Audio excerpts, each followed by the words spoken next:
Bonjour à tous. Alors, je vous propose une mini vidéo pour vous expliquer l'encadrement de nombres décimaux. Alors, on l'a déjà fait plein de fois avec les grands nombres, mais les nombres étaient uniquement entiers. La technique est exactement la même. Là, dans celui-ci, il s'agit d'encadrer les nombres au dixième près. Donc, qu'est-ce qu'on fait? D'abord, on repère le chiffre des dixièmes. Dans 12,62, on est tous d'accord, juste après la virgule, j'ai des dixièmes, c'est 6. Pour savoir tous les dixièmes qu'il y a, il suffit de faire un petit copier-coller, vous connaissez la technique maintenant. Je dis souvent que c'est de la triche, mais ça n'en est pas. On a tout à fait le droit de faire ça. Déjà, j'ai 12,6. Malheureusement, souvent, je vois des élèves qui mettent 12,5. Ça, c'est pas vrai. C'est le dixième qui est encore avant. Si vous avez des petits doutes, refaites des exercices sur des placements de nombres sur droite graduée, parce que c'est vrai que cet exercice-là, c'est exactement la même chose que le placement de nombres sur droite graduée, sauf que là, vous ne le visualisez pas, donc il faut l'avoir un petit peu en tête. Si c'est trop dur pour vous, refaites des exercices de placement de nombres sur droite graduée. Sinon, on peut le faire maintenant sans droite. Et ensuite, qu'est-ce qui vient après 12,6 ? Le dixième d'après, c'est très simple.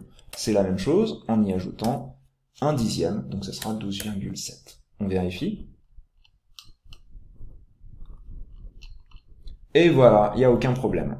C'est bon pour celui-là. Je vous donne un deuxième petit exemple qui peut être intéressant. Peut-être le cas de 3,07. Pourquoi? Là, on voit bien qu'on a 0 comme chiffre des dixièmes. Donc si vous voulez, vous pouvez tout à fait prendre 3,0, ça ne sera pas compté faux.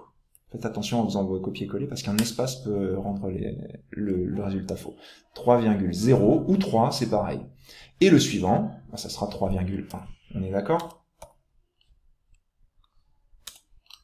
On vérifie. C'est bon. Si vous aviez écrit 3 à la place de 3,0, normalement, la réponse est bonne. J'ai mis les deux options possibles. Ça va pour l'encadrement au dixième. Alors on passe au centième maintenant.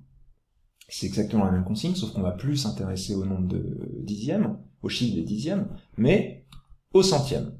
Donc c'est à peu près le même nombre, sauf que j'ai rajouté des petits millièmes, c'est plus intéressant pour cet exercice.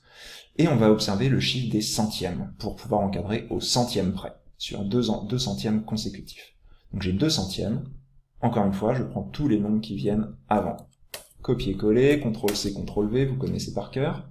Donc 12,628 est compris entre 12,62 et 12,63, un centième de plus. On est d'accord que 12,62 et 12,63, il n'y a que 1 centième qui les sépare.